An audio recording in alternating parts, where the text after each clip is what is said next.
At nawa po ay ma-empower kayo. So nais ko pong i-share, nais ko pong i-share sa inyo yung 4R ng prophecy. Ano kaya itong 4R ng prophecy na ito? Bakit kaya maganda na ito po ay alam natin? Since ito po ay prophetic night, hindi po ako lalagpas doon sa boundary na ibinigay, na ito po ay all about prophecy or all about prophetic. Naniniwala po ako na marami po sa atin ay nakakarinig po tayo or naririnig po natin ang Panginoon. Hindi ka naman po dadalhin ni Lord sa lugar na ito or sa GMIT na ito na hindi mo narinig ang boses ng Panginoon. Hallelujah. So let us talk about this 4R of prophecy. Hallelujah. So number 1, na nais ko pong i-share sa inyo, the first R na nais ko pong i-share ngayong gabing ito is the relationship. Isa sa mga pinakamahalaga na aspeto or isa sa pinakamahalaga na R na kailangan pong meron ang bawat isa sa atin as prophetic people, yun po ay relationship. Anyone that has no relationship in Christ and using prophecy, it becomes divination kapag walang relationship sa Panginoon. Kaya it is so important to have relationship sa ating pong Panginoon. Kung gusto po natin na mas maging kagamit-gamit tayo pagdating sa prophecy or pagdating sa prophetic, buuin muna po natin yung ating relationship. Alam niyo po, marami po mga Christians or marami po nowadays na gusto po nila power. Ang gusto po nila power agad. Gusto nila makapag-prophesy na agad. Gusto nila makapag-speak na sila kasi nakakamangha kasi yung mga taga-prayer warriors Kasi may mga nakakakita doon ng visions, may mga nakakakita ng ganito. Nakakahanga naman yung ministry nila, Pastor Carl, kasi may mga prophetic people, ganyan-ganyan. Gusto ko ako rin, Lord, bigyan mo ako ng power. At hindi po yun gusto ni Lord. Ang nais po ng Panginoon ay magkaroon muna tayo ng relasyon sa Kanya. At ang lahat naman po ng bagay ay susunod na. Hindi po natin kailangan na hangarin yung power lang. Diba? Sabi nga ng Panginoon, aanin mo naman, may prophetic ka nga, may deliverance ka nga, diba? Pero wala namang pagmamahal sa puso mo, wala rin pong halaga ang lahat ng bagay na iyon. Kaya po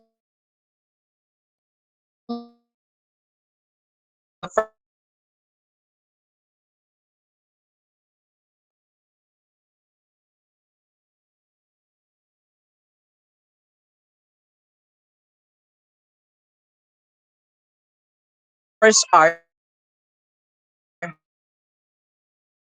Panginoon po tayo naluhaan, babalik po tayo na talunan. Kasi bakit? Wala tayong totoong relasyon sa Panginoon. Pero alam niyo po, wala po akong kilala na may totoong relasyon sa Panginoon na talunan. Wala po akong kilalang lingkod ng Panginoon na may relasyon na talunan. Lahat po sila ay naranasan ang promise ng Panginoon. Ang sabi dyan, have relationship with Christ. Building relationship in Christ through what? Fellowship, love, and trust between you and Him. So yun po ang nais ni Lord. Mag-build tayo ng relationship. Una, makipag-fellowship tayo. Makipag-fellowship tayo. Tayo po ba, meron po ba tayong personal relationship? Maaring yes, lagi kang umaattend sa GMIT ng Prayer Warriors from Monday to Saturday, from Monday to Sunday. Pero the question is, do you have your own relationship in the Lord? Do you have personal relationship in the Lord? That is the thing that I need you to know. Hallelujah. That is the thing that I need you to know. Praise the Lord. To have that relationship, to have that personal relationship. Alam niyo po sa WTJR or sa ministry na akin pong nililed, meron po kaming tatlong foundation na nilalakaran. Una, God, family, and ministry. God, because you need a personal relationship. Ikalawa, pamilya mo, because that is your first ministry. And ministry, it is the gatherings that we have. Pantatlo lang yun sa priority natin. Pero ang pinakang-priority natin is our relationship. Kasi kung wala kang relasyon sa Panginoon, kapatid, paano ka magiging kagamit-gamit? Hindi naman pwedeng sabihin, saved na ako, magiging kagamit-gamit. No. Not all people na saved ay nagagamit ni Lord para sa kanyang kingdom. Maraming mga tao, save lang sila, pero hindi naman nagiging kagamit-gamit sa kingdom. Nagigets po ninyo? Nagigets po ng bawat isa sa atin? That's why we need to have this kind of relationship sa Panginoon, na tayo po ay willing to have fellowship with one another, willing to have fellowship with God. Handa tayong magmahal. Una, mahalin ang ating Panginoon. Ikalawa, mahalin ang ating kapwa. At ikatlo, magtiwala. Ano po? Magtiwala ka sa Panginoon na siyang tumawag or na siyang nagsugo sa iyo. Ano po, hindi po pwede na tayo po ay may mababang pananampalataya, lalo sa prophetic. Prophetic, sabi ng Bible, when you are prophesying prophecy, you are releasing faith more than what you have. Ibig sabihin, kung ako nagre-release ako ng prophecy na ako ay doubted, hindi po hindi po magandang seed ang aking maitatanim. Dahil ako'y doubted, double portion ng doubt ang aking maibibigay sa iba. Kung ako po ay may full na relationship kay Lord, hindi po ako mangangamba sa akin pong sasabihin. Dahil alam ko na ito ay nanggaling mismo sa Kanya or nanggaling mismo sa Panginoon. May mga tao na masabi lamang po na prophetic kasi daw nakakakita sila ng ganto ganyan. Hindi po yun ang totoong ibig sabihin ng prophecy. Ang prophecy, ang totoong ibig sabihin ay yung naibibigay natin yung good news. Naibibigay natin yung good news, naibibigay natin yung needs ng mga tao na makakarinig at nare-refresh yung mga taong nakakarinig. Ano po, ang prophecy po ay hindi nilagay, ano po, lalo na po at tayo lumalakad na sa New Covenant. Wala na po tayo sa Old Covenant. Hallelujah. Kasi dun sa Old Covenant, ang purpose ng prophecy is for the judgment of nation.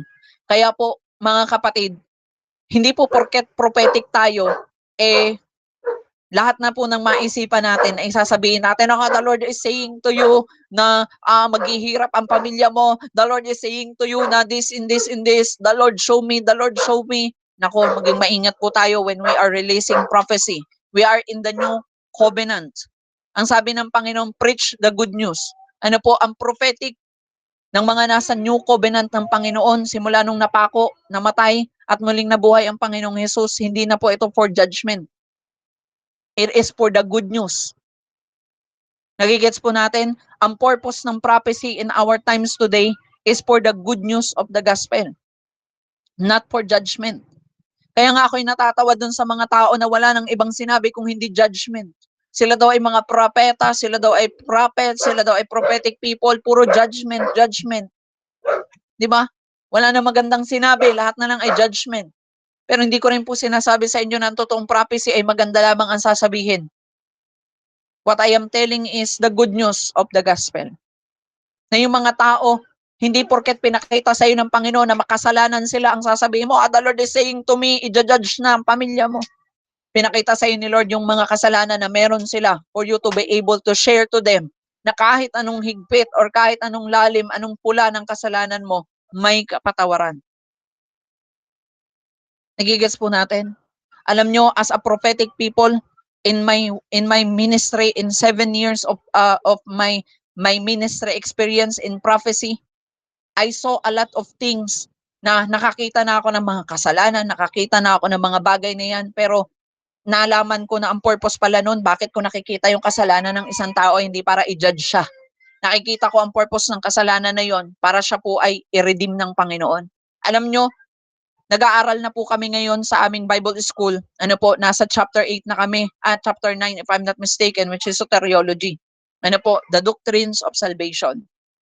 At ang mga totoong merong right soteriology, ano po, hallelujah, nakikita po nila yan. Nagigets po ninyo na ang kahalagahan din po ng salvation ay hindi dahil save ka. Ang kahalagahan ng salvation ay para gamitin ka ni Lord na mag-save ng iba. Nagigets po natin? Hindi ka sinave ni Lord para i-judge sila. Di sana ang sinabi ng Panginoon, go preach the gospel and judge them. Ano po, hindi sinabing go preach the gospel and make disciple. So hindi po pwede na ikaw ay gusto mo mag-make ng disciple pero Christian na ang iyong pinupuntahan or gusto mo ay Kristiyano pa rin ang i-disciple mo. Ang pinapahanap sa atin ay katulad nila Pedro at katulad natin na mga minsang nagkasala at yun yung nais ni Lord na i-disciple. Nais ng Lord na turuan kung ano yung komanda ibinigay sa atin. So the true meaning of salvation is not having relationship with God. The true meaning of salvation is for you to save other. Sinave ka ni Lord para isave mo sila. Diba ang sabi ng Panginoon, what you receive freely, you can give. So if you receive that kind of salvation, you can freely give it. And if you have true relationship with God, you can share this true relationship, the unconditional relationship that the Lord has given to you, that you have experienced. Nagigets po natin? Hallelujah. So nawa po ay kayo po ay natuto. Ano po, ang nais po ng Panginoon ay maranasan po ninyo. Ano po, hindi po nais ni Lord na kayo po ay ganyan lamang, na ang nais ninyo ay power lang.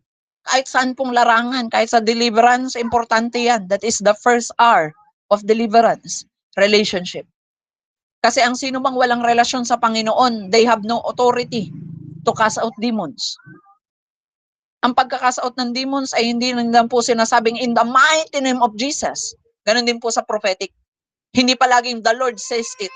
The Lord's, thou says the Lord, thou says the Lord, thou says the Lord. Puro na lang thou says the Lord.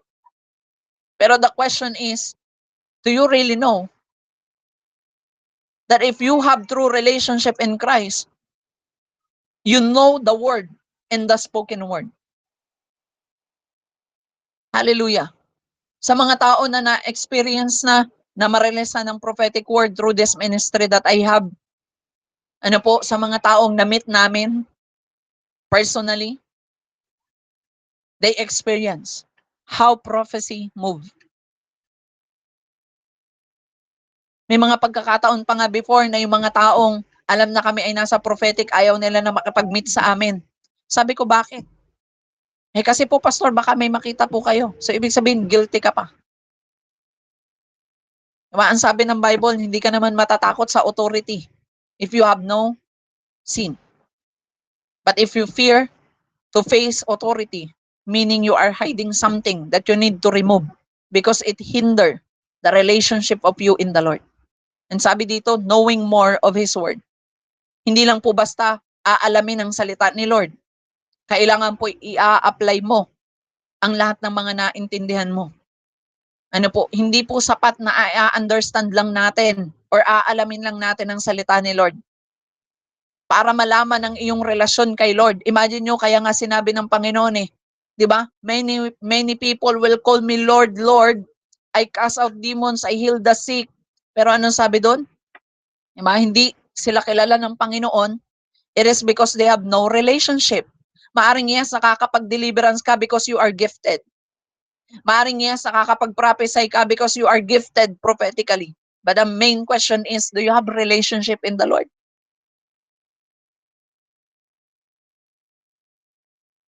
I was remember before, nung ako po ay high school pa lamang, merong sumibol na church doon sa amin. Ano po, sa aming community, may sumibol na church. Grabe, may healing, may deliverance, may prophecy daw doon. Yung mga tao nagtutumbahan and so on and so forth. Pero walang relationship kay Lord. Paano ko nasabi? Nung moment na naaksidente yung anak nung nagpapastor, nawala po silang lahat. The Bible says, if it is from the Lord, it will stand last. But if it is not from the Lord, it will not last for a moment. Hallelujah, Jesus. Di ba maaring sabihin nila, sabi ng Lord, magtayo ako ng ministry. So let us see if you have true relationship in the Lord. Sabi po ng Proverbs chapter 3 verse 3, never let loyalty and kindness leave you. Tie them around your neck as a reminder. Write them deep within your hearts. Kaya alam niyo po mga kapatid, kung tayo po ay inilagay ng Panginoon sa WTJR, nilagay tayo ng Panginoon dito sa prayer of God, prayer warriors of God. Nilagay ka dyan ng Panginoon, maging loyal ka. Alam niyo maraming mga Kristiyano, hindi sila loyal. Sila ay comparing Christian. Ay, ba't yung ministry nila may aircon, yung ministry natin wala? O bakit yung kanila prophetic, yung atin hindi ganito? Yun ang gusto ko. It is not because you wanted it. It is because God wants it. Ito yung ministry binigay sa amin ni Lord 'Di ba? Kaya nga ang pangalan do'n, Walking the Jesus Road. Kasi lagi kaming isinesend ni Lord sa mga misyon. Lagi kaming lumalakad, lagi kaming may lakad. At 'yun ang goal namin, maisama ang bawat isa, ministry man ang dalhin sa amin ni Lord o tao, maisama namin sila sa journey. Eh, ang pangalan ng ministry niyo, Prayer Warriors. Ang tanong, eto ba mga warriors na ito may totoong relasyon kay Lord? 'Di ba, i-tap mo ngayon ang iyong sarili at sabihin mo, "Anak, meron ka bang totoong relasyon kay Lord? Ilang prayers na ba ang naipanalangin mo na merong fulfillment o baka puro ka prayer, prayer, ang haba ng prayer mo pero no fulfillments?" Eh, pastor, 10 taon na ako nasa prayer warriors of God. Araw-araw kami nananalangin. Pero ilang kayang prayers, how many prayers are being fulfilled that you prayed for? Alam niyo, may isa po akong sikreto na nais ko pong i-share sa inyo as prayer warriors kayo. Lahat po ng mga ipinagpe-pray po ninyo, isulat nyo. Ano po? At huwag kang papayag na hindi po magaganap yon, mga pinapanalangin mong yon. Kaya po meron akong tinatawag na praying guide. Hindi po dahil may praying guide ako, katulad na ako ng ibang mga nagpe-pray na paulit-ulit. Ang nais ko lamang, bago ko iwanan ang panalangin yon, sureball ako na naganap na. So sinusulat ko siya. Lord, ang prayer ko para sa ministry, more supporter. Ang prayer ko para sa ministry, magkaroon kami ng space. Ang prayer ko para sa lahat ng mga missionary sa loob ng church na ito na pinagkaloob mo sa akin ay magkaroon ng provisions na hindi nila iisipin ng kanilang mga pangmisyon. At si Lord ang bahala sa lahat ng yun. Kapag nakikita ko na Lord, as a watchman, nakikita ko yung pagkilos ng Panginoon sa kanilang mga buhay. Hallelujah. Nasabi ko, Lord, grabe ka. I-check ko na yun. Okay? Ibang panalangin naman ulit. Ano naman yung sunod na needs ng mga tao ng ministering ito? Kaya alam nyo, isang sa mga challenge na nais kong ibigay sa inyo, prayer warriors. As a prayer warriors, hindi sapat na isang prayer mo lang. Kailangan i-petition mo. Kaya nga ang panalangin, it is a petition to God eh. 'Di ba? Pag sinabi po bang petition, tama, pumunta ka ng korte, i-petition mo. Hindi naman isang beses ka lang magpe-petition eh. 'Di ba? Ipi-petition mo sila. Meaning to say, babalik-balikan mo sila. Hmm. Eh alam mo kapatid, hangga't hindi pa nagiging Kristiyano ang pamilya mo, huwag mong aalisin sa prayer guide mo. Isulat mo. And that is a challenge to every prayer warriors that are here tonight. Hallelujah, Jesus. That is what you need. Yung relationship. Hindi lang basta prayer lang. Kasi alam nyo mga kapatid, naranasan din po namin na kami po ay pray ng pray pero wala pong nangyayari sa aming mga prayer. And we are asking the Lord, Lord, bakit ganun? Pray kami ng pray. Wala nang gaganap sa prayer namin. Wala nangyayari sa prayer namin. And simple lang ang sagot sa akin ng Panginoon, anak, wala kang relasyon. May ministry ka, oo. May prayer ka, may prayer points kayo, may prayer guide kayo, oo. Pero ang tanong, may relasyon ka ba? Sabi ko, oo nga no, Lord. So how can I build a relationship with you, Lord? Paano ba ako bubuo ng relasyon sa'yo? Diba? Ay simple lang po ang love language ng Panginoon. Obedience. So when God speaks to you, obey Him. And He will give you the desires of your hearts. So if my desire, syempre, kung ano yung desire ng puso nyo, yun yung pinagpe-pray nyo. Tama po ba ako?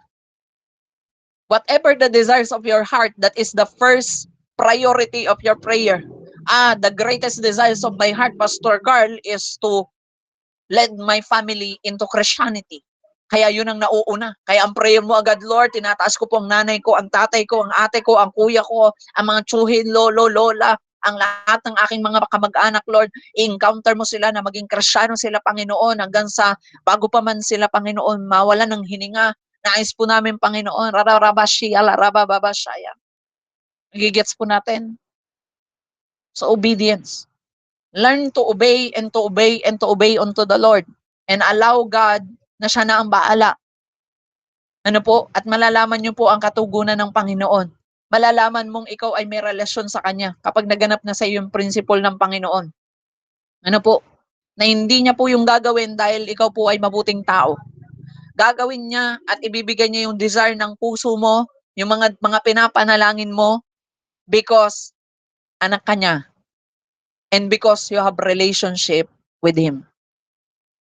Nagigets po natin. Alam nyo, hindi naman po matutupad ang ating panalangin na tayo po ay ano lang, na tayo po ay mabuting tao lang.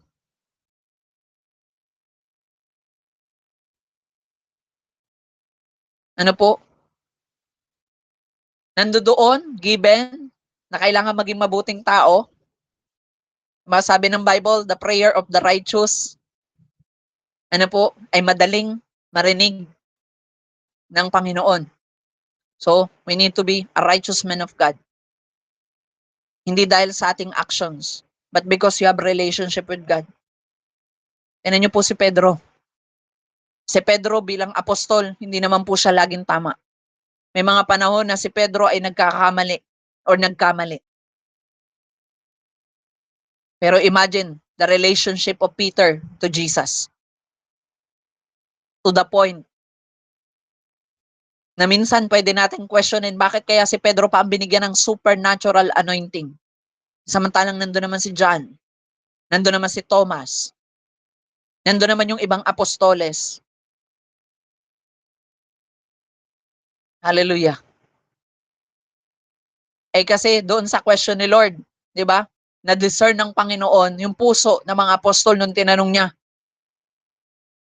o kayo, ano ako sa inyong paningin? Or ano ako para sa inyo? Ang sagot ng iba, sabi raw ho eh, Misaya ka. Sabi ho nung iba ay si Elijah. Sabi ho nung iba ay si Moises ka. Sabi ho nung iba ay ikaw daw ang Diyos na makapangyarihan sa lahat. Alam niyo yon, wala silang, wala silang tamang pagkakilala. Although apostol na sila, tinawag na ng Lord. Pero imagine nyo, nung tinanong ng Panginoon si Pedro, Peter, ano ako para sa'yo? Ikaw po ang Messiah. Wala siyang doubt, wala siyang pinag-isipan, direct to the point na sagot. Ikaw po ang Messiah. Kaya sinabi niya, pinagpala ka, Pedro, sapagkat i-reveal na ng Ama kung ano ako sa iyo. At ganun din. That is the same principle and that is the same pattern. Kung bakit may mga pagkakataon po na nagtataka tayo, bakit kaya sila, pastor, kapag nagpe-pray sila, may mga prophetic vision and prophetic revelation. Eh bakit pag kami nagpe-pray, wala nga ako nakikita, puro madilim lang, puro itim lang kapag nakapikit akong ganyan. Diba? Minsan na nga lang ikaw makakita ng liwanag, nakatapat ka pa sa ilaw. Kaya pala Lord ang liwanag. Pagmulat mo, nakatapat ka sa ilaw. Diba? Diba, naalala ko tuloy yung isang manggagawa, ano po, na nagme-mema-mema lang, walang relasyon kay Lord. Sabi, Panginoon, nararamdaman ko na ang iyong presensya, mahalumigmig, pero nakatapat sa aircon. Aray me. Nararamdaman ko na ang presensya mo ang init kasi walang electric fan.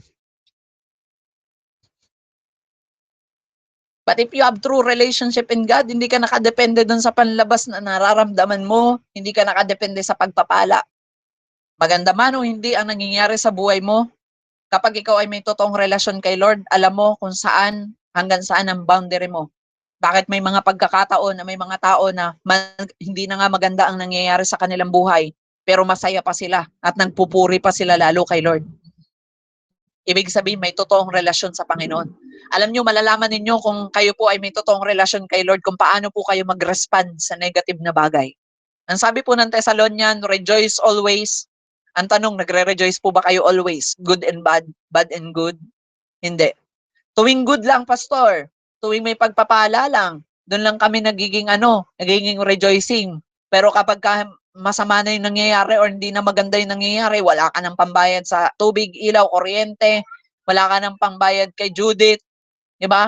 Tinataguan mo na si Judith dahil wala ka na ng pambayad and so on. Ano po? Ano na kaya ang respond natin? Rejoicing pa rin? o puro na tayo murmuring?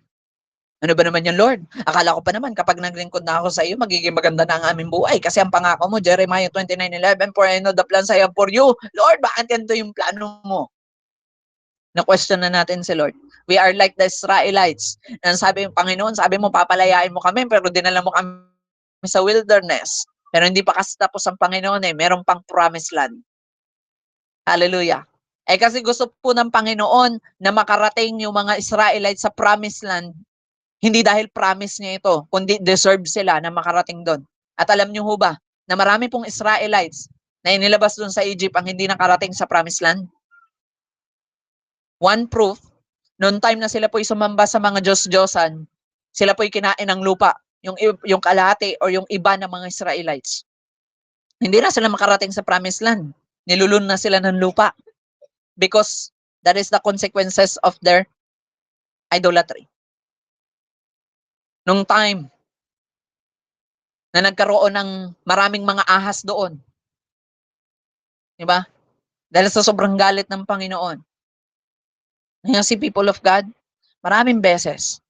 Pero are we rejoicing? And sabi doon, rejoice always, pray without ceasing. Ano po? Kapag dumaranas po ba tayo ng good or bad situation, tayo po ba ay nananalangin? O mananalangin lang kayo pag may bad na nangyayari sa buhay? Kapag wala ka ng pera, nananalangin ka, pero pag mapera ka, hindi ka nananalangin. Kapag maganda ang takbo ng buhay mo, hindi ka man lang manalangin at magpasalamat sa Panginoon. Pero mananalangin ka kapag mayroong penge noon. Lord, penge noon, penge nito, penge niyan, penge ng ganito, penge nito. Oh, rababashaya, rarababashaya. Diba? Kaya makikita po natin, malalaman po natin kung tayo po ay meron ding relasyon or totoong relasyon sa Panginoon. Kasi kung ikaw ay may totoong relasyon sa Panginoon, di ba, good or bad, ang sabi pa doon ng Bible, ano po, in Thessalonians, give thanks in all circumstances. Sa lahat ng pagkakataon, tayo maging mapagpasalamat. Ano po, kaya may mga pagkakataon na ito ang lagi kong sinasabi, tayo po ba ay nagiging mapagpasalamat, maganda man o hindi ang nangyayari sa buhay natin. Di ba? Kapag po ba may mga tao nag-prophesy sa inyo ng hindi maganda or nag-prophesy sa inyo ng hindi mo gustong marinig, kaya mo kaya magpasalamat kay Lord? Alam nyo mga kapatid, isa sa mga bagay na natutunan ko, naranasan ko rin kasi na may mga tao nag-prophesy sa akin ng hindi tama. Naalala ko na nagsisimula pa lang ako sa ministry, somebody prophesied to me, isang kilalang minister. Ang sabi niya sa akin noon, the Lord says to me, you are not apostle, you are an intercessor pastor. Ngayon ang ginawa ko, ginaya ko naman nga yung sinabi niya, intercessory pastor ano. Pero parang yung desire ko pawala ng pawala ng pawala. Sabi ko, Lord, this is not from you. Nagpray ako ulit. Father, in the mighty name of Jesus, I break every wrong prophetic word that has spoken into my life. You are called me as an apostle of the Lord. And you know what? Afterwards, parang biglang there is something in my heart. There is something inside of me na naging biglang boom on fire. At sabi ko, Lord, I don't care if they are a true minister or a false minister. What I care is your word to me. Kilala kita na ikaw ang tumawag sa akin sapagkat may relasyon ako sa iyo. Alam niyo yung ginawa ko, pinag-pray ko ng isang buong linggo yung minister na yon. And the following week, sila na po yung tumatawag sa akin at binago ang statement, the Lord is saying to me, truly, you hear the word of the Lord. Sabi ko, Lord, parang may kakaiba yata. Di doon ko nakita, ano po, alam nyo, nag-thank you pa rin ako kay Lord. Kasi sabi ko, Lord, doon ko nakita na ang prophetic na binigay mo sa akin is accurate. Ikalawa, doon ko nakita na meron akong totoong relasyon sa iyo kasi alam ko kung ano ang pagkatawag mo sa akin. Hindi ako nagbase sa kung ano lang ang sinabi ng iba. Because being an apostle is having a personal encounter like Paul and Peter. It is not because somebody prophesied to me as an apostle. No one prophesied to me as that I am apostle. But somebody confirmed that I am an apostle. Nagigets po ninyo? Noong nag-start pa lamang ako ng ministry, wala nagsabi sa akin na I am apostle. But in the year 2021, signs, wonders, and miracle are following in our ministry. When I led, people are crying. When I led, somebody are delivered. Somebody are being healed. And sabi ko, Lord, what is this thing? Ano ba ito? Hindi, wala akong idea dito. Hindi ko naman hiningi ang lahat ng bagay na ito. Pero totoo pala yung sinabi ng Panginoon, seek first ye the kingdom of God in His righteousness, and all things shall be added unto you. Kaya alam nyo mga kapatid, don't pray for gifts of prophecy.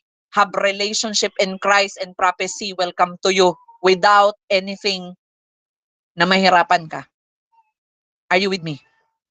Kasi kapag alam mo ang salita ng Panginoon sa buhay mo, saan ka tinawag? Kaya alam nyo mga kapatid, nag-i-stand ang prayer warriors na ito, na ministry.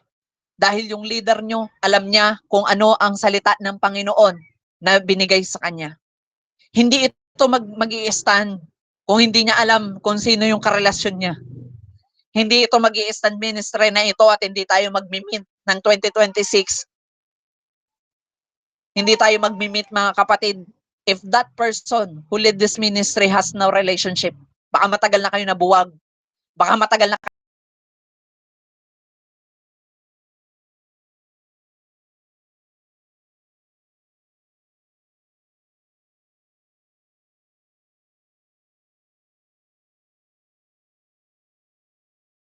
come on, people of God.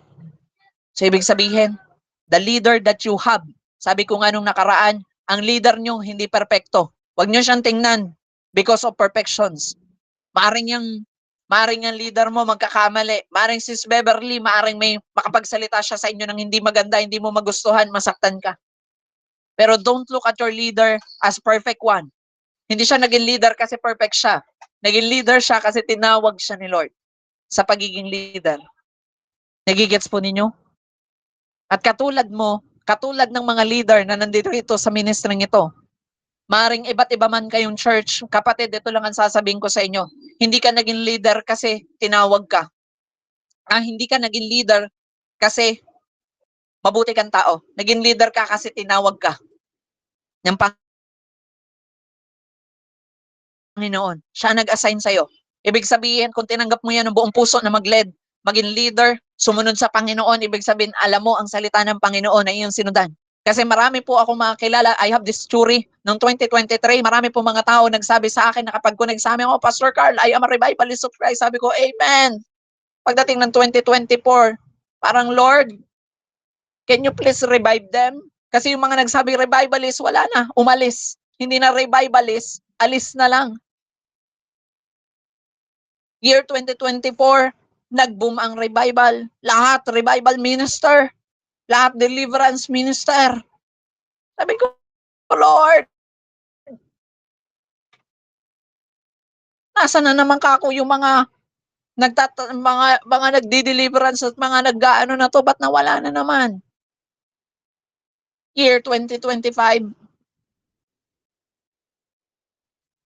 simula ng mga tayuan ng ministry, ang daming nagtayo ng ministry. Pero iilan na nag-stand because they know God. But those who don't know God, they don't stand. They just there for a season. But where are they now?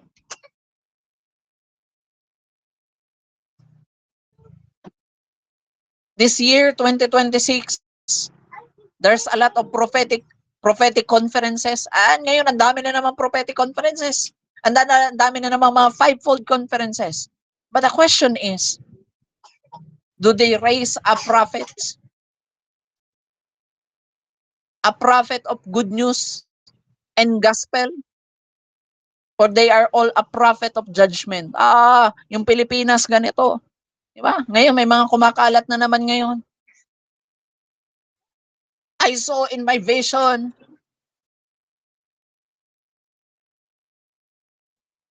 about Senate. Nakakatawa. Kung kailan may nangyayari ng hindi maganda sa Senate, ngayon pa kayo may nakita. Prophetic is a warning, meaning nauuna yan. Dapat nakita mo na yan bago pa man yan mangyari. Hindi yung nangyayari na at saka mo nakita. Ano yun? Joke time? Nagigets po natin? Ano to, present prophecy? Nagaganap na ngayon? Saka ka lang magpa-prophesy, the Lord is telling me. Dapat nauna na ang Panginoon because our God is a God who warn people. Kaya nga sabi doon, we can fathom mysteries. The Lord will reveal. Ano, sabi nung una tayo na nag-start ng prophetic na ito, nung sabi ng Panginoon sa kanyang salita, 'di ba? I cannot do things without revealing to my prophets. Hindi siya gagawa ng isang bagay na hindi niya muna nire-reveal. Tapos sasabihin mo sa akin kung kailan nagaganap na sa Senado ngayon ang kaguluhan, saka ka magpa-prophesy, the Lord is telling me, Rababashe. Come on. Aray ko. Huh? Naalala ko nung mga panahon na ginigera ang Israel, ang daming lumabas na mga so-called prophet and prophetic daw. Israel, the Lord is saying to you, repent! Sa isip ko lang, tagal-tagal ng ginigera ng Israel. Halos buhay na nga nila yung bala. Para nga sa kanila, fireworks na lang yung missile at mga nuclear bomb. Tapos, prophesy, repent. Ah, may mga relasyon kaya itong mga tao na ito? May mga relasyon kaya sila sa Panginoon? Kaya mga kapatid, the Lord wanted us to have a right relationship, a true relationship with the Lord. Yung hindi ka after power, yung hindi ka after blessing, kundi yung totoong relasyon. Yung relasyon na maganda man o hindi ang mangyari sa buhay mo. Favored man o hindi. Kasi ako masasabi ko sa inyo, naranasan ko yung hindi favored na buhay. I am full-time I am full-time since 2022, 23, 24, 25, 26, 5 years. I am full-time. But 2 years of the 5 years ng full-time ako, doon lang ako naka-experience ng favor ng Panginoon. Even to this day. Na even yung pang-flight ng eroplano, si Lord ang gumawa ng paraan. Sabi ko, Lord, I don't have that kind of big money for this mission on June 12 in Tacloban. Yung ticket cost 8,000 plus. Sabi ko, Lord, paano na this? But you know what, people of God? Rabashia rabababushaya. I experience favor. But in the first, I don't experience favor. Ang prophetic word sa akin ng Panginoon nung sinisimulan kong itatag ang ministry na ito, sabi ng Panginoon, focus on walk in the Jesus road and I will make you fruitful. Pero alam niyo po ba, hindi naman fruitfulness ang aming unang naranasan. Kung hindi unfruitfulness. Imagine nyo, dinideclare, this is the word of the Lord. Na magiging fruitful ang walk in the Jesus road, pero wala kaming speaker, wala kaming pamasahe, lakad kami habang nagmi-ministry. Pero alam nyo, hinighlight lang dyan yung knowing more of His word. Kung alam mo yung totoong salita ng Panginoon at yung nagsalita ng salita na yon. Kung alam mo na ang Panginoon mismo ang nakipag-usap sa iyo, hindi ka magdududa. And because I know that this is truly the Lord who speaks unto us. And I believe Him. Even hindi ko pa nakikita yung binigay niya. Nagtiwala at naniwala lang ako. And now, look at this ministry. Hindi pa ganun kalaki ang ministry na to na ipinagkaloob ni Lord sa akin. Siguro kung iipunin to all over the world, siguro mga nasa 50 to 100 packs pa lamang ito. Yung ministry people ng WTJR. Siguro ang mga faithful supporters or faithful tithers ng ministry na ito, siguro mga nasa 20 plus or 30 plus. Imagine that, people of God.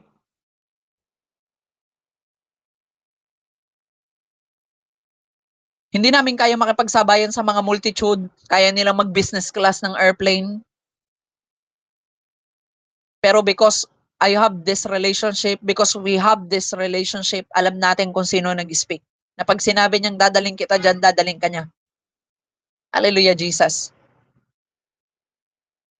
Nung pumunta nga kami ng Bicol, di ba, ang promise lang naman ng Panginoon doon yung sa Pulangi at sa Tabaco City, back and forth.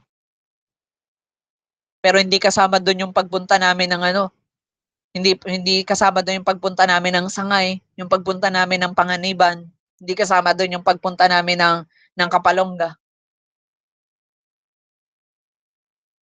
yung pagpunta ko ng Mindoro, yung pagtatouching community, hindi kasama yun. But the Lord given everything because of that relationship. Kaya nga sabi ko sa inyo, hindi po kayo bibigyan ni Lord ng pabor dahil mabuti kang tao. Ako po ay isang pastor, isang batang pastor na hindi po perpekto. Ako po ay may mga pagkakataon na nagkakamali or namamali rin. Ang aking leadership ay hindi po laging matatag. May mga pagkakataong nanghihina rin. Pero masasabi ko po sa inyo na dahil may relasyon sa Panginoon, nag-i-stand pa rin. Bago po namin ma-register sa SEC ang aming church or ang ministry na ito, marami po kami mga nakalaban na mga bishop at mga senior pastors. Pero the ministry stand, malaman na lang namin sila yung bumagsak. Naalala ko yung, hindi ko alam kung naikwento ko na sa inyo yun, na merong isang senior pastor at saka isang bishop na pinagbabawalan kami na magpunta sa ministry nila because of our capacity to prophesy. May mga taong pumupunta doon na nagpa-prophesy din, nagde-deliverance din, pero hindi nila binan. Pero kami, nung kami ay na-experience nila yung glory ng Panginoon through our lives, naban po kami. At hindi kami pwede magpakita ng kahit ano, even picture, hindi namin pwedeng i-upload. Pinadelete. Ayun. Ganon din po ang ginawa ng Panginoon sa kanila. Dinilit. Dinilit din yung ministry. At ibinigay sa iba. Di ba? Imagine mo yun. At ngayon, nagsisimula lang ulit sila ng kanila na. Di ba? One-on-one. Sabi ko, Lord. Pero mas matagal pa po sila, ha? Mas matagal na, ilang years na sila. But you know what? If you know the Lord na nagsalita sa'yo, if you have a deep relationship in Him, ano man po ang sabihin ni Lord, grabe, makikita niyo po yung favor ni Lord. Hindi lang basta blessing, kundi favor. Ikalawang, sabi dito, 1 Corinthians 13:4-7, love is patient and kind. Love is not jealous or boastful or proud. Alam niyo po, kapag kayo prophetic people na meron totoong relasyon kay Lord, hindi po porket ikaw ay merong vision at meron ka nakikita, lahat po ng yan ay sasabihin mo na or i-speak mo na ngayon speak. Kailangan po dyan yung salitang patient. May mga salita ang Panginoon na ibibigay sa'yo na pwede mo nang sabihin at may mga hindi pa pwedeng sabihin. At hindi porket prophetic ka ay hindi ka na magiging kind. Hindi pwedeng isang prophetic people ka pero bastos ka. Nagigets po natin. A true prophetic people, they are kind, they are patient, because sabi ng Panginoon, even you have prophecy, even you utter mysteries and deep things, but if you have no love, you are useless and this gift is useless. Kaya kapatid, this is the right relationship of a prophetic people unto the Lord. Obedience that has patience, obedience that has kindness. Ang sabi dito, love is not jealous. Kung ano po ang ibigay sa inyo na gift ng Panginoon or na grace, kung ang grace na binigay sa iyo, nakakakita ka ng angel, be thankful. Kung nakakita ka ng demonyo, be thankful. Kung nakakarinig ka, be thankful. Wala ka man nakikita pero may naririnig kang prophetic voices or prophetic knowledge, be thankful. Hindi natin kailangan magselos. Eh bakit Lord? Ayoko ng prophetic na binigay mo sa akin kasi naririnig ko lang, hindi ko nakikita. Samantalang yung kay Sis Beb, nakikita niya, naririnig niya pa. Be thankful. A true prophetic vessel is not jealous to somebody. Ang totoong prophetic vessel, hindi yan nagseselo sa iba. Ako nga dati, wala naman akong pakialam sa kanila eh. Oh, matatawa pa oh, nakanganga pa ako dati sa kanila, amazed na amazed ako, wow, nakakakita daw ng hell, nakakita na daw ng heaven, nakakita ng angel, nakakita ng ano. Nung ako na tinanong, sabi nila, Carl, ikaw ano nakita mo? Sabi ko, wala eh. Kaya nyo na yan. Wala naman kasi ako nakita. Hindi ako nagselos. Bahala kayo dyan. Di ba? O, pero dumating yung panahon, nagulat na lang ako pa nagtuturo. Ako pa nagtuturo ngayon sa kanila ng prophetic. Sabi ko, asan na yung mga nakita nyo dati? 'Di ba? Kasi ang inuna ko hindi yung power, hindi yung gift. Ang inuna ko yung character ng isang prophetic. Kasi ang sabi ng Bible, kailangan mong aksyonan. Gusto mo palang maging prophetic people, edi lakaran mo na yung character ng isang prophetic people. 'Di ba? Parang ganito, naalala ko yung sinabi ni Papa Lo, ni Prophet Louie. Dapat daw sa isang buwan, magpa-prophesy ka daw na kakain ka sa isang masarap na restaurant. Tapos ipa-prophesy mo, Lord, this is the life that I want. So lalakaran. So sabi ko, Lord, oo nga no. So ganito ang gagawin ko ngayon, Lord. Gusto ko maging magaling na prophetic vessel, lakaran ko na yung character. Patience, kindness, hindi magseselos kahit anong gift nila. Kahit mukhang mas maganda yung gift na binigay sa kanila, okay lang. And sabi dito, orbusful, hindi raw pumayabang. Marami po mga Kristiyano ngayon na prophetic, ang yayabang. Pero alam niyo ho ba, yun yung mga walang laman. Kaya huwag kayong magpapaniwala doon sa mga tao, ang daming dada, ang daming satsat, pero wala namang laman. Di ba? They are too boastful. Masyado silang mayabang sa kanilang gift. The Lord says to me, I have this, I have that. Maniwala ka sa akin, Nanay Selena, sinabi ito ni Lord. Naalala ko may isang taong lumapit dun sa member ko. Sabi niya, the Lord is saying to you, you are not into business. Sabi ko dun sa member namin, ano sagot mo? Sabi niya, hindi, sinabi na ng Lord na pagpapalain niya ako sa business. Sabi ko, savage. Anyway, sinabi na ng Lord matagal na sinabi sa akin ng Lord na pagpapalain niya ako dyan. Kasi, ang sabi ko kay Lord, kung binigay mo sa akin ng business, bibigyan mo ako ng pang-business. Ginawa niya. Hindi nga ako naghanap Hindi nga ako nagtanong Meron lang nag-message sa akin at ang sabi niya, anak, gamitin mo tong pera na to, mag-business ka. Oh, hindi ba si Lord yun? Sabi nga niya, hindi naman niya nakwento, pero ang Lord ang nagbigay. Kung ano daw ang desire niya. You see, people of God. Ang isang true prophetic vessel ng Panginoon na may totoong relasyon kay Lord, hindi mayabang. Pero yung mga tao mayayabang, walang relasyon yan. Yung sabi dito, or proud. Hindi rin daw po proud. Di ba? Alam niyo po, kahit na po kami ay prophetic vessel ng Panginoon, hallelujah. Thank you, Lord. Kahit kami prophetic vessel ng Panginoon, we just walk normally. Bakit? Parang ganito lang. Di ba, ipagyayabang ko ba sa inyo na, oy guys, alam niyo may mata ako, may mata ako. Di ba? Vision or prophetic is a spiritual eye. Kailangan ko ba ba sabihin sa inyo na may mata ako? Hindi na. Papakita ko na lang by action kung ako'y may mata talaga. Hindi ko na kailangan laging sabihin. Hindi ko na kailangan maging sobrang proud dahil meron kang gift na yan. Ang sabi nga ng Panginoon, ariin natin mas marunong ang iba. Ariin natin mas magaling sila. So ganun din, kapag may gift ka, kapag may prophetic ka, dapat ariin mo na mas magaling ang iba. Huwag mo na ipagyabang. At baka sa kayayabang mo ng kayayabang, mapahiya ka kasi mas deep pa pala yung alam nila. Diba? Ultimo nakaraan mo, kaya pa nilang tignan. Hallelujah, Jesus.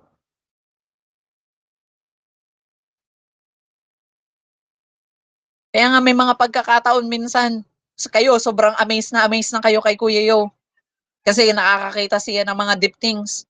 Pero alam nyo ba na isa sa mga member namin sa ministry, mas senior niya? Na yun, kaya niya makakita ng mga nangyayari sa kanila nung one time. Sabi nga ni Kuya Yo, medyo napahiya siya ng konti. Kasi sabi daw nung isang anak ko sa pananampalataya, sabi daw niya, the Lord is telling me, may nangyari sa iyo nung ikaw ay 3 years old. Imagine nyo sabi daw sa tao na yun, may nangyari sa iyo at the age of 3 years old. Sabi daw niya, I am a prophet of God, pero mas malalim itong tao na to. Pero hindi pala imik yung tao na yun. Wala din siyang malaking grupo katulad ni Kuya Yo, pero mas deeper ang gift. Pero natutunan kasi namin na hindi naman kami mag-base doon or hindi naman kami magyabang. Ang sabi doon, huwag maging bastos. Alam nyo, maraming mga prophetic people nowadays masyadong rude, masyadong bastos. Akala nila tama yung kanilang ginagawa na ang pagre-release ng prophetic, Yung iba ang gagawin, nasa Gmeet na ganito, hindi na nga nila Gmeet, hindi na nga nila church. Kapag pumunta pa dyan, bastos pa sila. Sasabihin na, the Lord is telling me na i-rebuke kayo. Pero may tamang pagre-rebuke. Hindi pwedeng hindi pwedeng magtutuwid ka pero bastos ka na magtuwid. May right character. Kapatid, how can you show them that you love them if you are rude? Parang ganito lang yan. Paano ko maipapakita yung pagmamahal ko? Ano po, sa aking nasasakupan. Kung ako po ay masyadong maldito or maldito sa kanila. Yung tipong konting pagkakamali nila, sigawan kita. Hindi, lie down.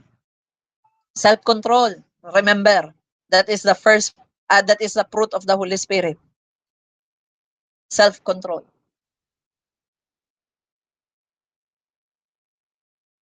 May nagmahal na huba na napasigaw.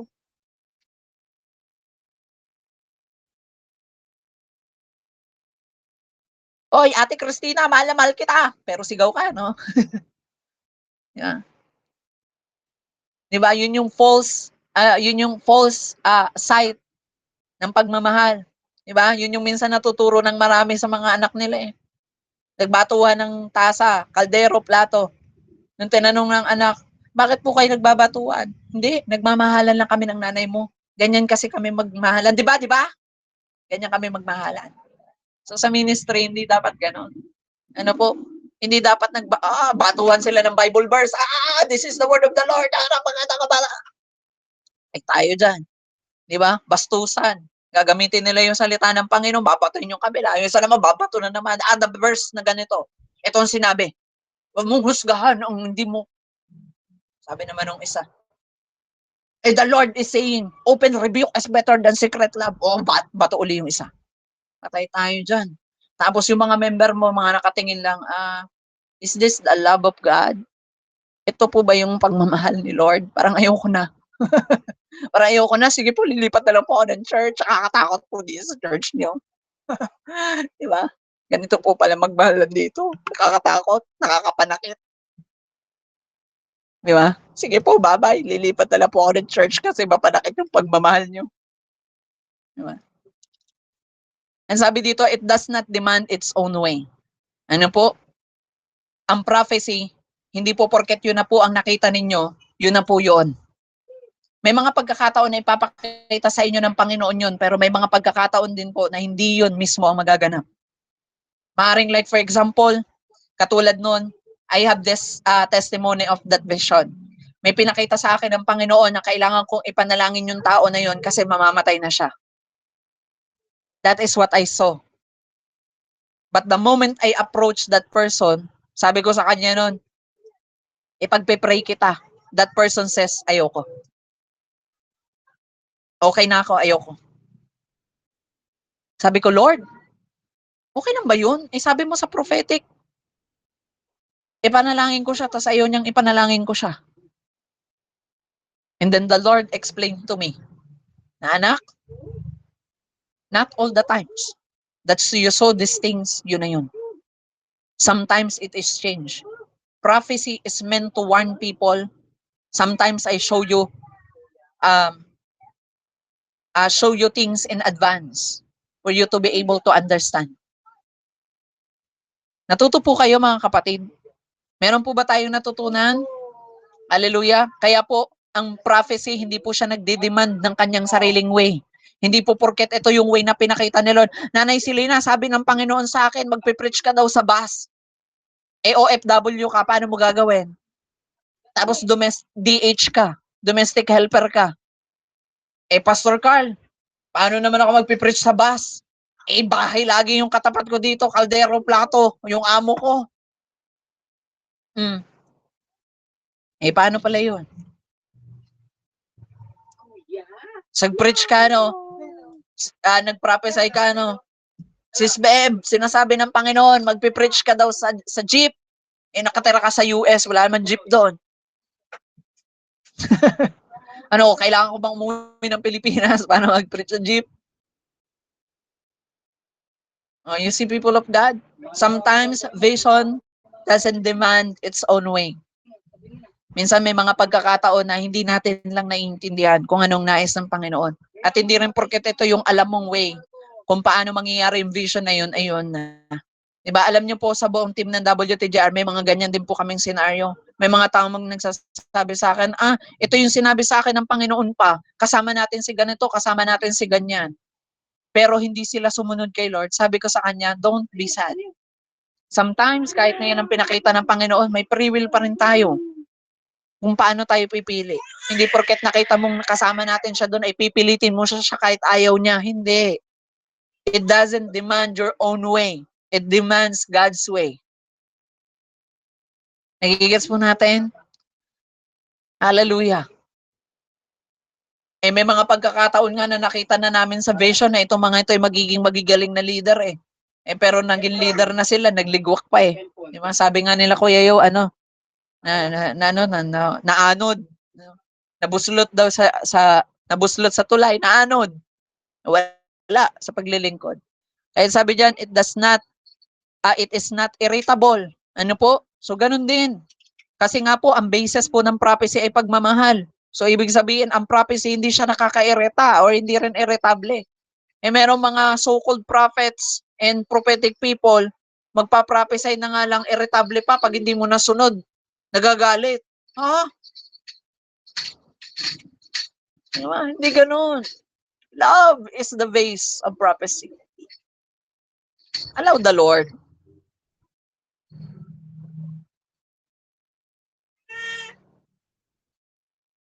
Nung ang Panginoon nga sinugo si Jonah, di naman niya pinilit yung mga taga Nineveh.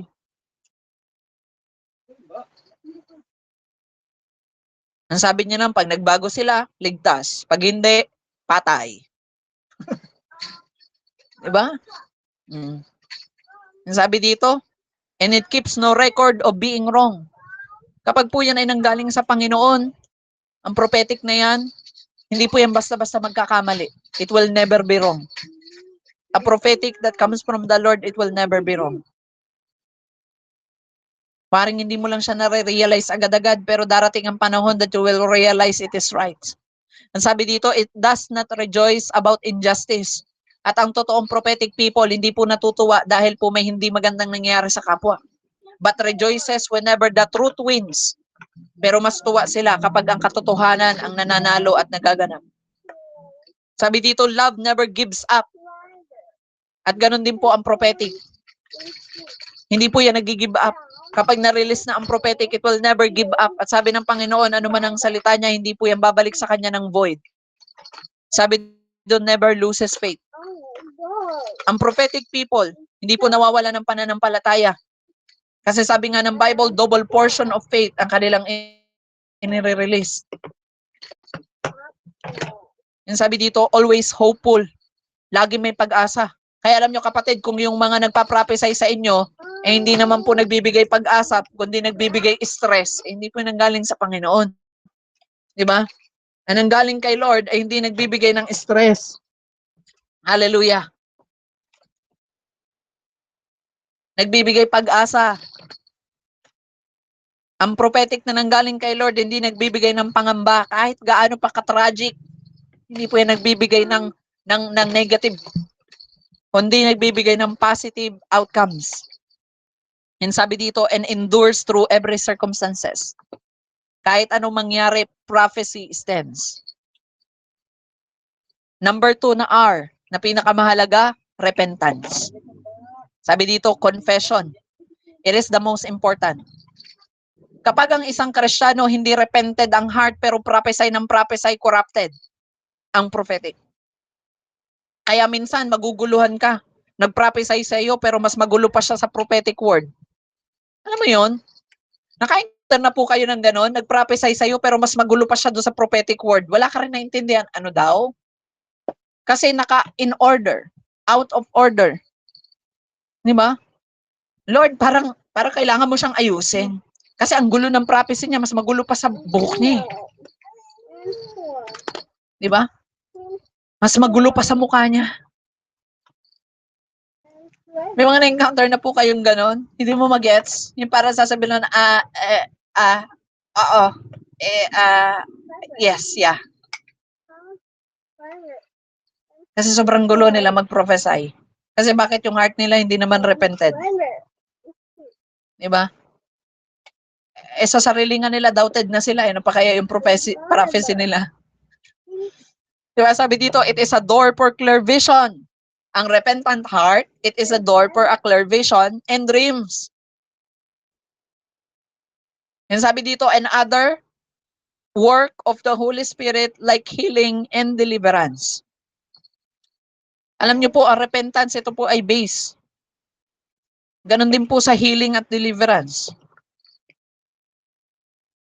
May mga tao na hindi po magamit ni Lord sa healing at deliverance or even sa prophecy kasi hindi repented ang puso. Ba? Anong ibibigay nila? Sabi dito, sin open a doors of confusion and discord that affects a visions of an individual. Parang ganito. Bigyan ko kayo ng scenario, bitter ka. Bitter ka, hindi ka pa repented heart.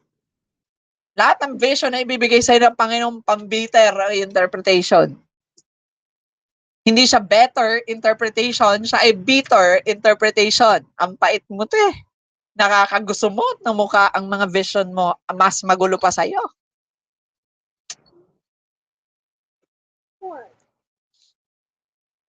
But if the person has repented heart, naiintindihan niya. Naiintindihan niya ng tama. Hindi para siyang may tama. May tama sa utak. Kapag nag-prophesy or nag-speak ng visions. Nagigets po ninyo? Diba? Ang isang repented heart na prophetic people, malinaw ang ibinibigay niyan. Malinaw ang word, malinaw ang application, malinaw ang promise, at malinaw ang command ng Panginoon. Hindi magulo. Because they have repented heart. Katulad nga ng example ko sa inyo, pag bitter ka, binigyan ka ng Lord ng vision, eh pang-bitter yan. Eh paano kung ibigay sa iyo ng vision ng Panginoon? Ay ano, di ba bitter heart ka? Ngayon ibinigay sa iyo ng Panginoon na vision ay ano, pagpapalain yung kapwa mo. Oh, anong interpretation? Di ba? Ang sabi ng Panginoon, sumunod ka daw, kung hindi ka daw po yayaman. Bitter eh. Ayaw niya i-release yung tamang word ng Panginoon. Di ba? Ang i-release niya, kung ano yung meron siya, bitterness din. Di ba? Kaya nyo kaya mag-prophesy ng tama doon sa mga taong kagalit nyo?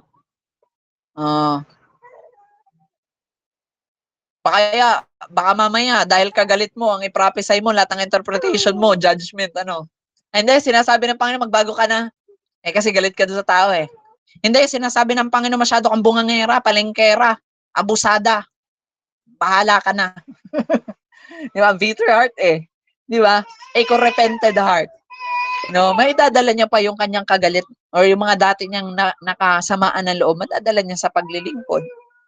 Sabi dito, but always remember that confession is not by conviction, it is by decision. At lagi niyo pong tatandaan, ang confession ay hindi po nakabase sa kung ano po ang i-reveal. Yung iba sasabihin, alam mo, Pastor Card, nila-reveal sa akin ng Panginoon na wag ko raw sabihin sa iyo yung mga nagawa kong kasalanan dati. Eh di wow. Decision yon. Hindi siya by conviction. Hindi mo na kailangan ng conviction para i-speak out. Ang repentance. Kailangan pinagdidesisyonan yun. Kaya kapatid, kung ikaw po ay may mga sama pa ng loob na natatalago dyan, may mga inggit-inggit ka pa dyan, at may mga, anong sabi doon kanina? Diba? Hindi ka patient, hindi ka kind, ikaw ay silosa, ikaw ay mayabang, ikaw ay masyadong proud sa mga achievement mo, masyado kang bastos, irritable. Diba? Lahat ng bagay ay nirorong mo na. Oo, injustice tumingin. Baguhin na natin yan. No, repent na natin yan mamaya. Upon our prayer. Sabi dito, repentance is a decision. You need to decide to repent. At sabi dito, repentance is a key to holiness. And repented person prophecies bring refreshment to one who hurt. Lagi niyo po yung tatandaan. Ang isang taong repented heart, kapag nag-prophesy yan, refreshment ang ibinibigay niyan sa ibang tao. Kahit sabihin nating tragic yan, kahit sabihin pang ang nireveal ng Panginoon ay kasalanan, refreshment ang magiging kaganapan. Hindi po magiging condemnation. Maibibigay mo yung pagmamahal ng Panginoon.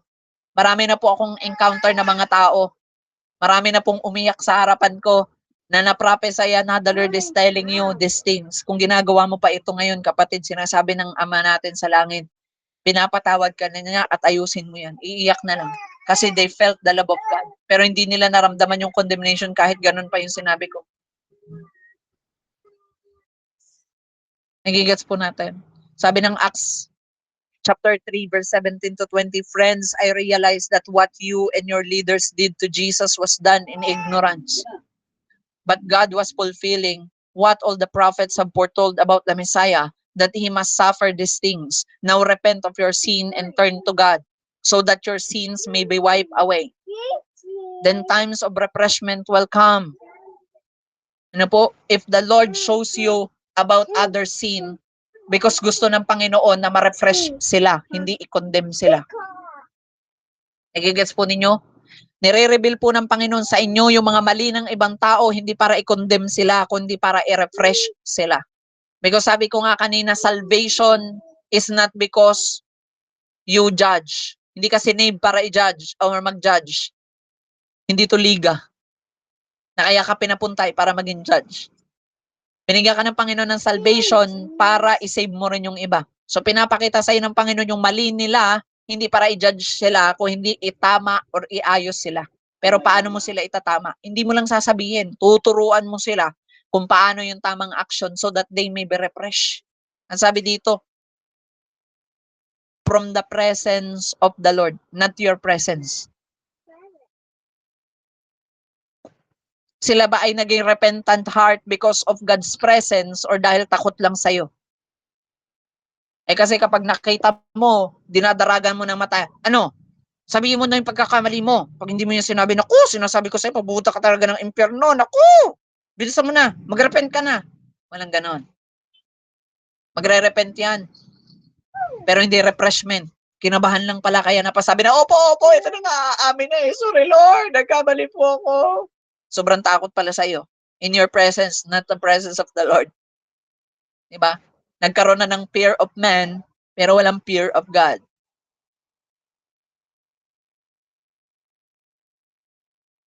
Hallelujah, Jesus. So nawa po ay natuto tayo. Sabi ng Proverbs 28:13-14, people who conceal their sins will not prosper. Yung mga tao raw po na nagtatago ng kanilang mga kasalanan, hindi po yan napapagpala at hindi pinagpapala. Kaya kung may tinatago ka pang kasalanan dyan, kapatid, parang awa mo na, i-reveal mo na kung gusto mo maging maganda ang buhay mo. Ang sabi dito, but if they confess and turn from them, they will receive mercy. Ano po, kung kayo po ay, kung i-confess na po natin yan at talaga pong sasabihin natin kung ano yung ating mga pagkakamali, alam nyo minsan, alam nyo, naranasan ko din naman po yan na napakahirap po talagang aminin, lalo na kung ikaw ay nagkamali. Pero alam nyo po, kahit na masakit, nakakahiya, papangit ang tingin ng ibang tao sa'yo, pero kapag kinonfess mo yan, bibigyan ka ng Panginoon ng panibagong mercy. Blessed are those who fear to do wrong. Pinagpala daw po yung mga tao na takot silang gumawa ng mali. But the stubborn are headed for serious trouble. Pero yun daw po mga matitigas ang ulo, sureball yan. Trouble ang abutin yan. Nagigets po natin, kaya mga kapatid, I encourage everyone, do not conceal your sin, but confess your sin. Hallelujah. Number 3, ang ikatlong R, revelations. Nakita nyo po yung sunod-sunod, if you have good relationship, magkakaroon ka ng repentant heart. Kapag mayroon ka repentant heart, doon na po mag-i-start ang revelation. Maraming mga tao, inahabol nila yung anointed vessel of God na mailayhan sila kasi matatransfer daw yung anointing. Kapatid, kahit 10,000 minister ang mag-anoint at mag-declare sa iyo ng mga bagay niyan or magpasa sa iyo ng anointing, kapag wala kang relasyon kay Lord, wala yon. Kapag hindi ka repentant heart, wala yon. Kaya nga nung time na nakaharap ni Peter, si Simon the sorcerer, anong sinabi niya? Inahangad mo ang prophetic or inahangad mo yung kapangyarihan katulad ng merong kami? Anong sabi niya? Mamatay ka na lang kasama ng pera mo. Kasi bakit? Gusto mo ng power pero hindi ka naman repentant heart. Gusto mo ng power pero wala ka namang relasyon kay Lord at ayaw mo makipagrelasyon kay Lord. Walang kwenta yan, prophecy na yan. Kahit palinggo-linggo, tuwing Sabado, mag-aral tayo dito ng about sa prophecy, walang kwenta yan. Kung wala yung number 1 at number 2.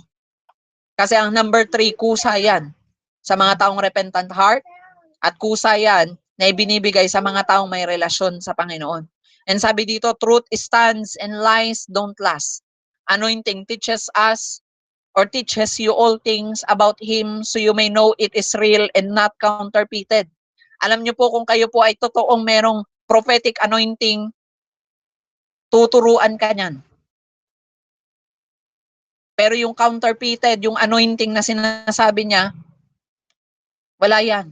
Walang mangyayari yan. Maraming mga tao na nagsabi sa amin, alam mo, Pastor Carl, I am a prophetic people. Pero ang buhay nila, ang walk of life nila, wala. Hindi pasok. Ang totoong anointed, ang totoong prophetic people, natututo yan. Kasi nakikita na nila eh. Pwede ho ba yun? Na nadapa ka pa rin, pero nakikita mo na kung saan ka madadapa. Hallelujah. So that anointing will teach you. Tuturuan ka na ng prophetic mo.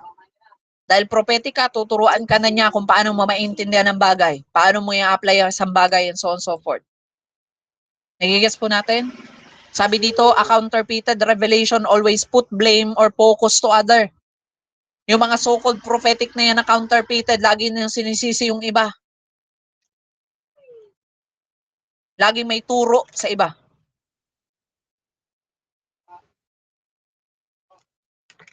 People of the Philippines, repent. Kasi yung mga leader nyo, mga kurap. Walang ganon. Bakit? Yung mga government officials lang ba ang kurap? Diba? Eh yung mga tao naman sa Pilipinas, corrupted. Diba? Don't put blames. It is a counterfeited. Diba? Naalala ko dati, may mga so-called prophetic ako na nakilala. Pero may mga pagkakataon na yung pagkakamali ng iba, sinisisi na sa akin. Kasalanan mo yung Pastor Carl kasi ikaw ang leader. No. Not all sin of my member is because of me. Diba? Sasabihin pa, kasi yun ang sinabi ng Bible kung anong puno, yun ang bunga. Sabi ko, ang tanong, naka-abide ba sila? Huwag niyong sisisihin ang puno dahil sa pagkakamali ng bunga. Dahil ang sabi ng Biblia, hindi mo pwedeng sisihin ang anak sa pagkakamali ng magulang.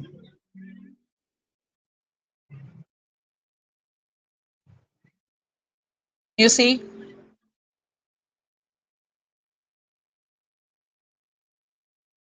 People of God.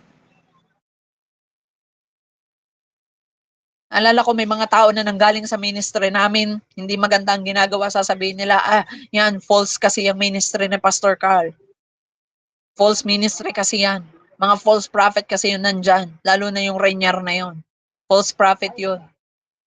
Kasi hindi maganda yung nangyari sa kanilang church. Hindi porket. Don't put blame. And sabi dito, but doesn't require the bearer to learn the gift that is given. Alam nyo, kapag ikaw ay totoong prophetic, matututo ka sa gift na ibinigay ni Lord. Kung ikaw ay deliverance minister, matututunan mo kung ano ang susi for deliverance, for the deliverance to maintain in your life. Hallelujah, Jesus. Sabi ng 1 John chapter 2 verse 27, but you have received the Holy Spirit and He lives within you. So you don't need anyone to teach you what is true. For the Spirit teaches you everything you need to know. And what He teaches is true. E lagi niyo pong tatandaan yan. Hindi po porket prophetic ka, ay pwede mo nang pakialaman yung nasa deliverance. At sasabihin mo, the Lord prophesy to me, the Lord says to me na yung deliverance minister na to, wrong. Ang sabi dito, the Spirit teaches you everything you need. Kung ikaw ay prophetic, ang ituturo sa iyo yung pangangailangan mo, hindi mo papakialaman mo yung deliverance ministry. Kung ikaw na may deliverance ministry, wala ka nang pakialam doon sa prophetic ministry. Kasi ang ituturo lang sa'yo ng banal na espiritu, yung kailangan mo. Alam naman turuan ka mag-deliverance pero prophetic ka. Aray ko. Alam nyo mga kapatid, maraming mga tao nagtuturo sila about sa gifts pero hindi nila naiintindihan. Parang ganito lang po yan. Pwede po ba na ang gifts na binigay sa'yo ng Panginoon ay pagsasayaw, pero ang iko-correct mo po ay yung mga nag, kumakanta. Di ba? Hindi naman pwedeng ganoon. Iko-correct ka lang ng spirit ng Panginoon because the Bible says in the book of John also, sabi doon the work of the Holy Spirit is for you to is for the remembrance, para ipaalala yung mga itinuro sa iyo at yung katotohanan na alam mo na at naituro sa iyo. So kung hindi pa sa iyo na ituturo, wag mo pakialaman. Some people they teach, alam niyo minsan nag-uusap nga kami ni Kuya Yoyo, may mga tao na turo ng turo pero hindi naman pa nila alam. Magtuturo sila ng deliverance, ang alam lang naman in the mighty name of Jesus. Magtuturo ng prophecy. Pero wala namang idea kung ano po ba ang totoong meaning ng prophecy. Ang Espiritu ng Panginoon ay tuturuan ka kung anong pangangailangan mo. As an apostle, tinuruan ako ng Panginoon kung anong pangangailangan ko, kung ano dapat kong gawin as an apostle. Kasi yun ang need ko matutunan. Tinuruan niya ako ng administration, tinuruan niya ako sa finances, tinuruan niya ako sa worship, sa leadership. Kasi yun ang kailangan ko. Si Kuya Yo naging prophet. Pero siya'y tinuruan ng Panginoon kung anong kailangan niya as a prophet. Kasi kung ako ang magtuturo ng lahat ng kailangan niya, hindi ko yun magagawa kasi apostol ako, propeta siya. Hindi pwedeng i-align ko ang meron ako sa meron siya. Yes, I am also in prophecy, but it doesn't mean. Are you with me, people of God? And sabi dito, and what he teaches is true. At totoo yun. Ituturo niya lang sa iyo kung ano yung kailangan mo. Di ba? Hindi niya ituturo sa iyo na pakialaman yung ibang ministry na hindi naman people of God. Maraming mga tao ng prophesy sablay. Pinapakialaman nila yung ministry ng iba. Tapos yung mga faults doon sa ministry nila hindi nila nakikita. So what is the essence of your prophecy if your ministry is broken? Parang ganito, tinitingnan mo yung base ng iba dahil sa counting crack, pero yung base mo walay, lagas. Yung sabi dito, so just as he has taught you, remain in fellowship with Christ. Babalik pa rin tayo doon sa relasyon pa rin. Kaya kung wala kang totoong relasyon sa Panginoon, wala ka rin magiging dulot na maganda sa ministeryo ng Panginoon. Sabi ng John chapter 8 verse 31 to 32, Jesus said to the people who believe in him, you are truly my disciple if you remain faithful to my teachings. Imagine niyo po yun. Kung hindi naman po yan at labas na yun sa tinuturo ng Panginoon, di ba? Marami sa atin naniniwala tayo sa mga sabi-sabi. Di ba? Marami nga sa atin ang paniniwala natin si Lucifer daw ay gustong agawin yung trono. Basahin nyo kaya yung Isaiah para alam nyo kung anong totoong reason bakit naging prideful si Lucifer.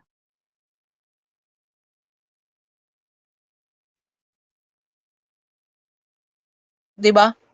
Maraming mga tao galit na galit sila doon sa may mga graves and images. Galit na galit sila doon sa may mga santo-santo. Ba't di nyo kaya binasa yung Isaiah 42 to 44? Dinescribe talaga doon. Idolatry is not because they have graves and images. Idolatry is in the mind. Ano po ba yung nagmamanipulate sa isip nila? Ano po ba yung nagpupulyot ng isip nila? Kaya nga sabi, do not conform to the pattern of this world, but be subjected to the what? Renewing of mind. Because idolatry is in the mind. Kaya kung masyadong consume ang isip natin ng makamundong bagay, ang ating Panginoon ay ang mundo.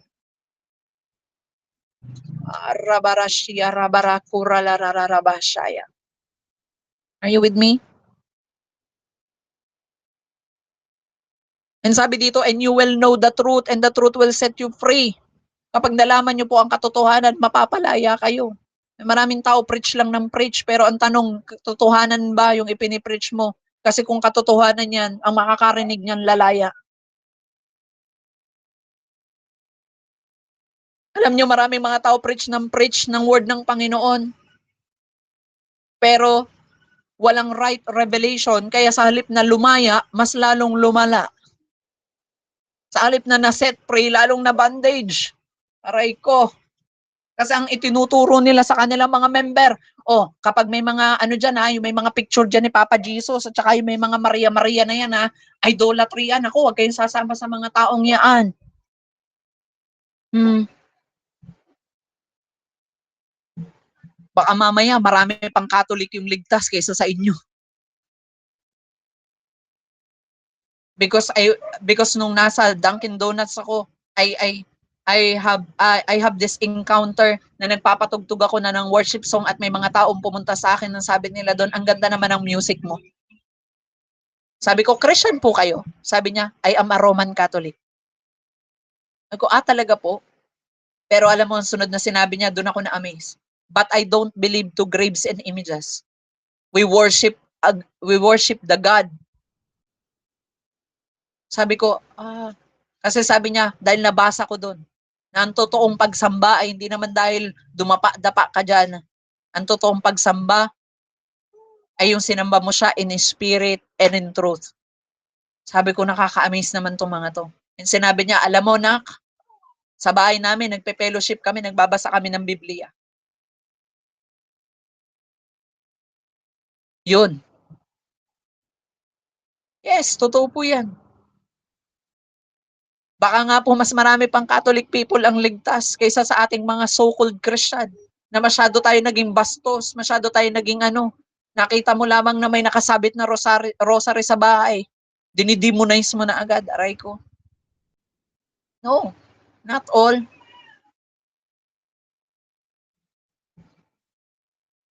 Because the Bible says in the book of Isaiah, idolatry is in the mind. Ang sabi doon, yung mga tao na yon, bakit po inaakala nilang Diyos yung mga kahoy at bato na yan? Kasi po nasa isip nila Diyos yun eh. Sa isip nila.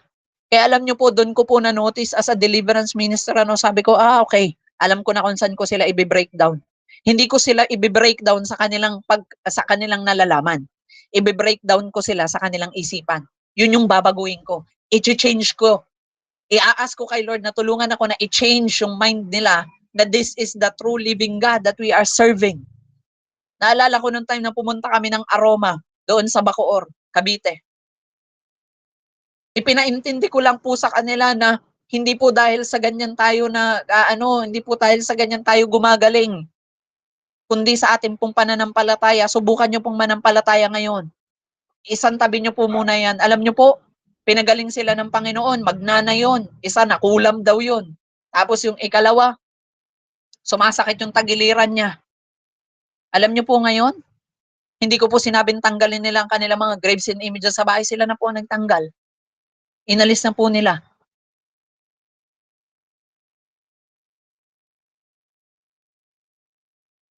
Kasi bakit? Mayroon na silang revelation. Ang revelation na hindi laging the Lord says this, hindi laging pinakita through vision. Ang revelation ay nasa puso ng mga tao, inuukit ng Panginoon. Kaya mga taong totoong may revelation, sila ay may mga totoong prophecy. Hindi lang dahil may nakita ka. Hindi porket may nakikita ka ay may prophetic ka na. Sometimes marami kang nakikita pero wala ka namang totoong revelation. Sabi ng Proverbs 12:17-19, an honest witness tells the truth. Ang totoong witness ng Panginoon, ang sinasabi nila yung totoo. Kahit na po wala pa po ako nakikita mga maraming vision, kung ang sinasabi ko po sa inyo ay katotohanan ukol sa Panginoon, magaganap po ang lahat ng yun at malalaman nyo po ng katotohanan ay yun talaga. Diba?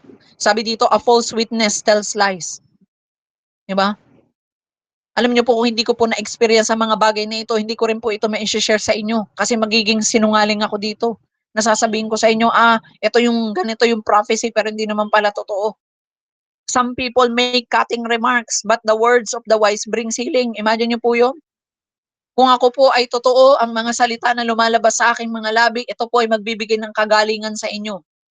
Bakit kaya may mga pagkakataon? na tayo ay parang tinatamaan ng mga sinasabi ni Pastor Carl habang nagpe-pray, habang nag-aano, yung mga leaders ninyo kapag kina-counsel kayo, 'di ba? Hindi pa nagsasalita minsan nagulgul ka na. Bakit?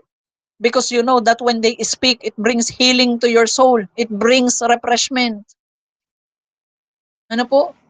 Naranasan nyo na po ba ito sa mga nagli-lead po dito? Alam ko maraming mga leaders dito ng iba't ibang mga church. Kapag po ba kayo nag-i-speak, naranasan nyo na rin po ba ito na nagsalita ka lang naman, kinaunsil mo lang sila, pero makikita mo, magpapasalamat sila. Salamat Kuya James. Nung ako'y kinausap mo, grabe, sobrang gaan ng naramdaman ko. Parang feeling ko nawala lahat ng problema ko. Yun po ay revelation na nagbibigay ng healing. Kaya akala nyo po, ang deliverance minister lang or healing minister lang ang nagbibigay ng healing. Hindi po. Prophecy can give healing.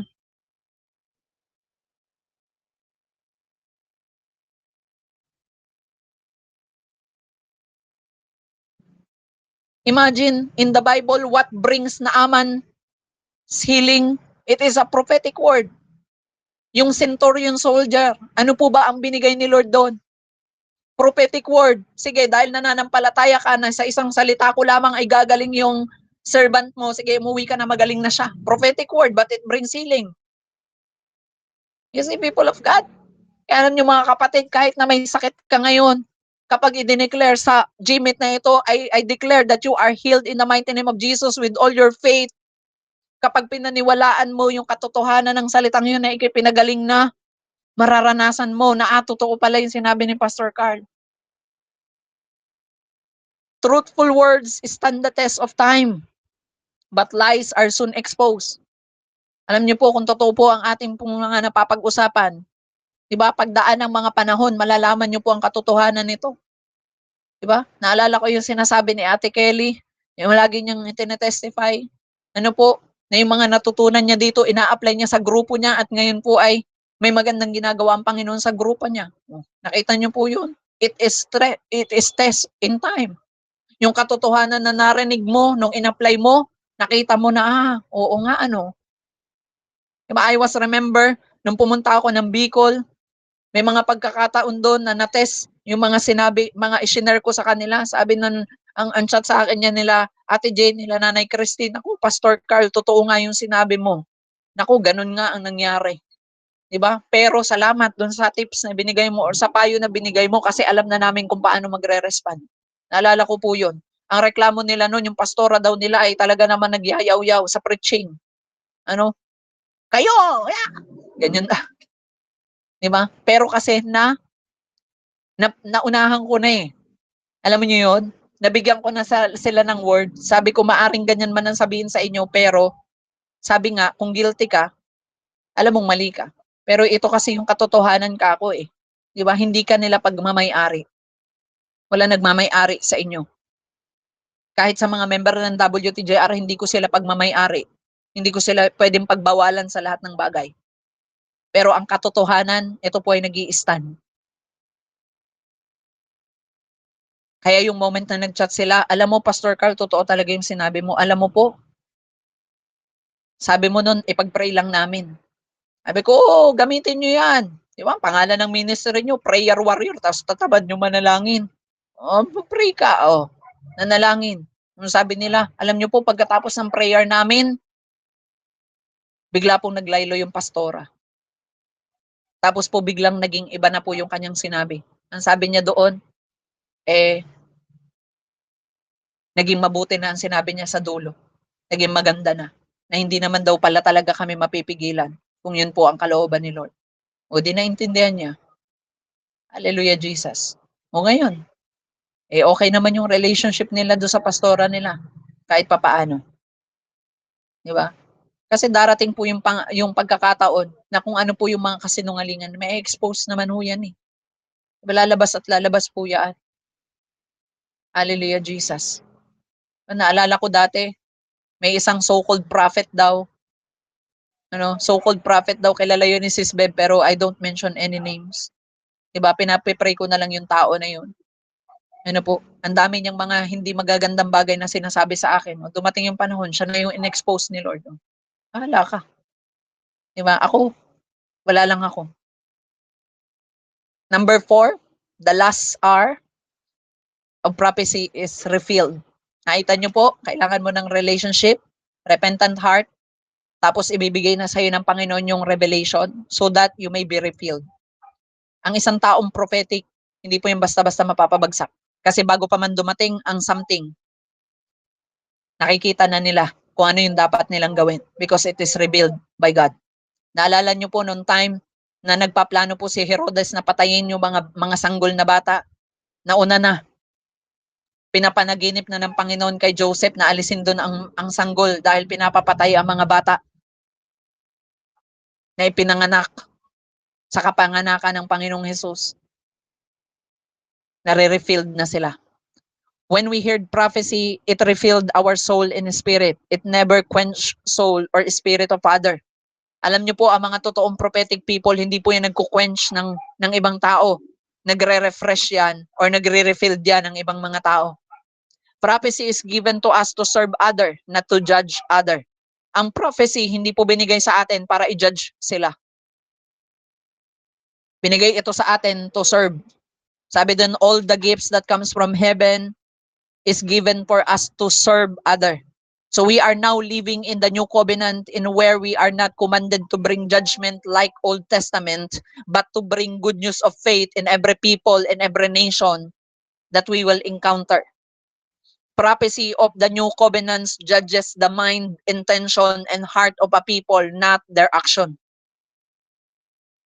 Alam niyo po, mind, intention, and heart of people ang ginajudge ng prophecy, hindi yung action ng tao. Hindi porket nakita mo nagkamali na, ginajudge mo na kaagad na, hindi na yung magbabago, ganito, and so on. It judges mind and intention.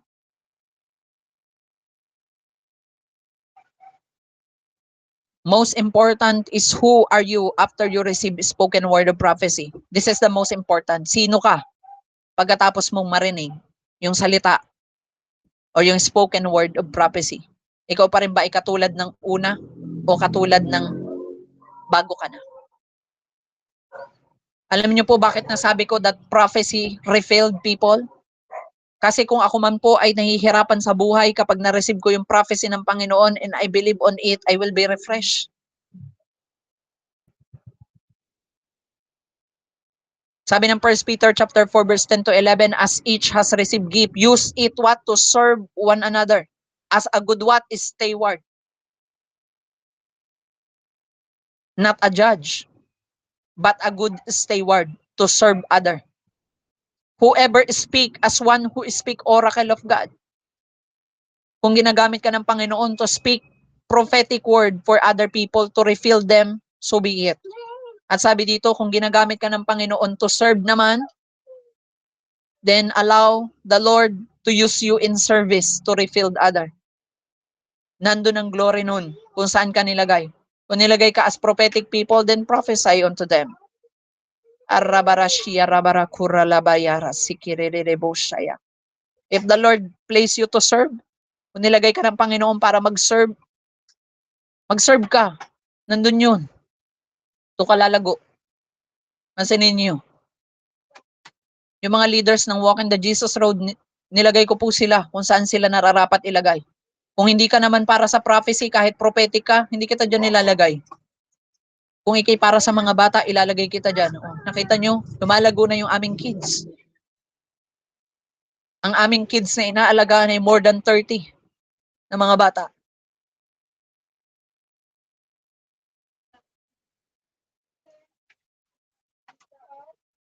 Hallelujah, Jesus.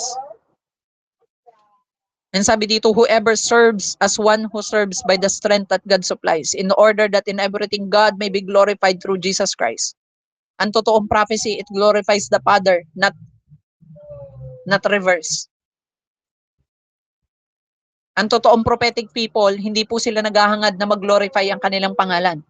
Ang totoong prophetic people, ang hangad nila ay mag-glorify yung nagsugo sa kanila. Are you with me, people of God? Hallelujah, Jesus. So ngayon mga kapatid, let us pray. And let us be refilled.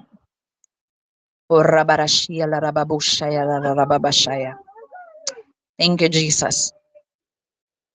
Ora barashia la rabara kura la la bushaya.